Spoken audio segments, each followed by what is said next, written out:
মামুনি এই চলে আসছে মুখে এই যে মুখে আসছে দেখুন এই ভাবে করতে হবে এই ভাবে ঢোকা না ভাই দিদি মনে হয় পাগল জোদা। তাই বলে তুমি তুমি ফাইনালি মুখে নিচ্ছ, মানে এটা মানানসই নয়। তোমাকে দেখতে এত সুন্দর, তোমার রূপ এত মিষ্টি, তোমাকে দেখলে যে কোনো ছেলে গুছিয়ে ক্রাশ খাবে, আর সে যদি তুমি ওই জিনিসটা মুখে নিচ্ছ, এটা মানতে পারছি না আমি একদম, বিশেষ করে এটা একদমই মানতে পারছি না আমি কোনোভাবে এটাকে মানতে পারছি না। হ্যালো গাইস, আমি স্নিগ্ধ, তোমাদের ভাই। সো এত ভালোবাসা এত ভালোবাসা এত ভালোবাসা, অবশেষে তোমাদের ভাই নতুন রোজ ভিডিওতে দিলা ধরা ইয়ো। তো চলো গাইস, ফাইনালি আজকের ভিডিও শুরু করা যাক।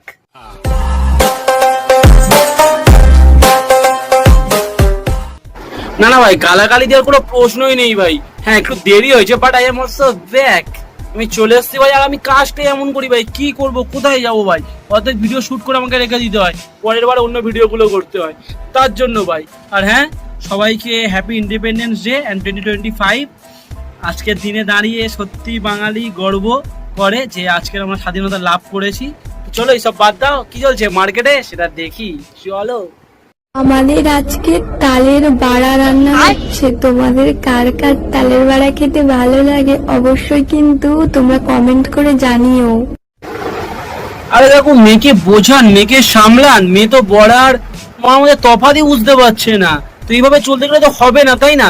মেয়ে যতদিন বাড়িতে আছে, বিয়ে না করছে, তার আগে মেয়েকে বোঝাও, মেয়েকে সামলাও। মেয়ে তো বড়া ভেবে যদি ওটাই কামড় বসে দেয়, তাহলে তো ফাইনালি লস আপনার। হ্যাঁ মানে লস তো আপনারই। দেখুন বলা উচিত না, কিন্তু তাও আমি বলছি, মেয়ে তো বিধবা হয়ে যাবে, তাই না? তার আগে যতদিন না বিয়ে হচ্ছে না, বিয়ে দেওয়ার আগের মুহূর্ত অব্দি মেয়েকে সামলাও, মেয়েকে বোঝাও। ভুল কিছু হয়ে গেলে তুমি তার ফেরত পাবে না। হ্যাঁ তাই তো। তো যাই হোক, আরেকটা কথা বলি, যাই হোক তালের বড়া কি ওইটা যেটাই হোক, আমাদের বাড়িতে ভাই হয় না, আমাদের বাড়িতে তালের বড়াই হয়, ওটা হয় না। আর কমেন্টে মামুনি তুমি জানাও তোমাদের বাড়িতে মেন কোনটা হয়, বড়া না ওটা? জিও, আজকে পেলাম দু হাত ভরে যা ছিল স্বপ্ন আমার, মানে ভাই এই অপশনটা আমি বাদ দিচ্ছি, হয়ে গেছে। বাট এইটা কি, আজকে পেলাম দু হাত ভরে যা ছিল স্বপ্ন আমার, মানে ভাই আমি একটা কথা আজও বুঝতে পারছি না, এই যে কিছু কিছু মুহূর্তে যে গানগুলো হয় না, এইগুলো হচ্ছে খুশির গান। আর এই মেয়েটার বিশেষ করে এত খুশি কোনো দিনে প্রাপ্য নয় যতগুলো বিয়ে করছে ভাই। একটা মেয়ে একটা ছেলেকে বিয়ে করতে পারে, একটা মেয়ে একটা মেয়েকে বিয়ে করছে, তাও একটা মেয়েকে না, একটা মেয়ে বিয়ে করছে আর একটা মেয়েকে পরপর দুবার করে, মানে প্রথমে একটা মেয়ে, দ্বিতীয়ত একটা মেয়ে। চেলা কাঠ জানো তো মামুনি, চেলা কাঠ দিয়ে ঠেঙালে কেমন লাগবে বলো তো? মানে আশ্চর্য রকম ভাই, আশ্চর্য রকম এদের মানে ভাবনা চিন্তা, এদের মেন্টালিটি আশ্চর্য রকম। মানে ছেলেটা মানে মরা কান্না কাঁদছে ভাই নিজের বউকে হারিয়ে, আর স্বাভাবিক ভাই কাঁদবে। আজকে তোমরা বলো যে একটা যখন ছেলে একটা মেয়ের সাথে ব্রেকআপ করে, যখন মেয়েটা কষ্ট পাচ্ছে, ওরা মেয়েটা কষ্ট পাচ্ছে, ছেলেটা কষ্ট পাচ্ছে, সেটা দেখ তোরা। কিন্তু মেয়েটা পাপ করছে, তো পাপ পূরণ করার জন্য জানি না ভগবান আসবে কিনা, কিন্তু ভাই আমি আছি ভাই, আমি আছি। আমার সাথে ফ্রেন্ডশিপ করবে?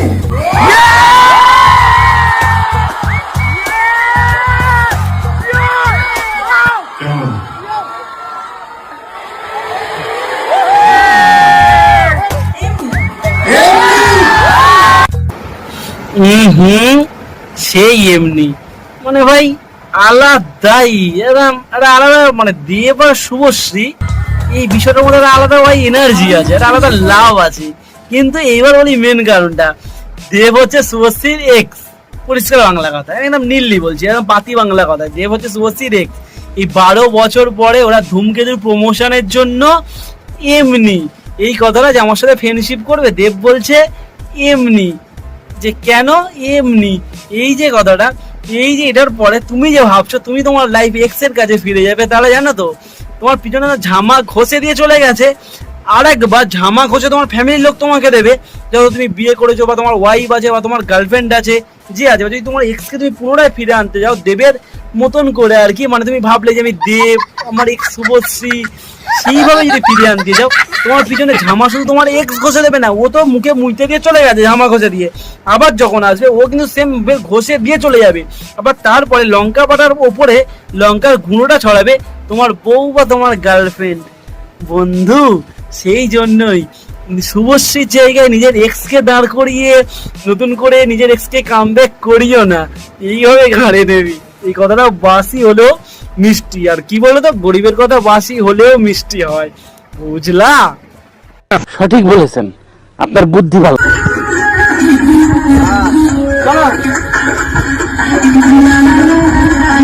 বেতন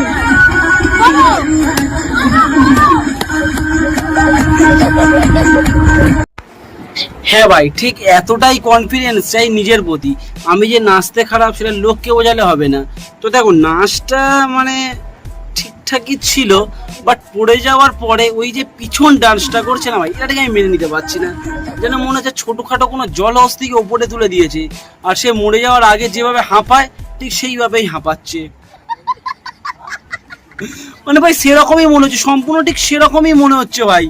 তো গাইস ফাইনালি ভিডিওটা এই অবধি। ভিডিওটা কেমন লাগলো আমাকে জানাও, আর কি করছো তোমরা, কি করছো ঝটপট লাইক করো, কমেন্ট করো, আর বন্ধুদেরকে বলো সাবস্ক্রাইব করতে। ছোট্ট ইউটিউবার অনেক বড় হতে চাই, তোমাদের সাপোর্ট চাই। চলো এইটুকুই ভিডিওটা। আর ভিডিওটা কেমন লাগলো আমাকে জানাও, ভিডিওর কোন পার্টটা তোমার সব থেকে ভালো লেগেছে কমেন্টে ঝটপট আমাকে জানাও, আর কোন পার্টটা সব থেকে খারাপ লেগেছে সেটাও বলো। দেখো জানি এটা কোনো ইউটিউবার বলে না, বাট আমি বললাম তাহলে আমার সেই পার্টগুলোকে আমি সংশোধন করে নেবো, বা ভুল থাকলে সেটাও কমেন্টে জানাও, ঠিক আছে? তো চলো কি, বাই।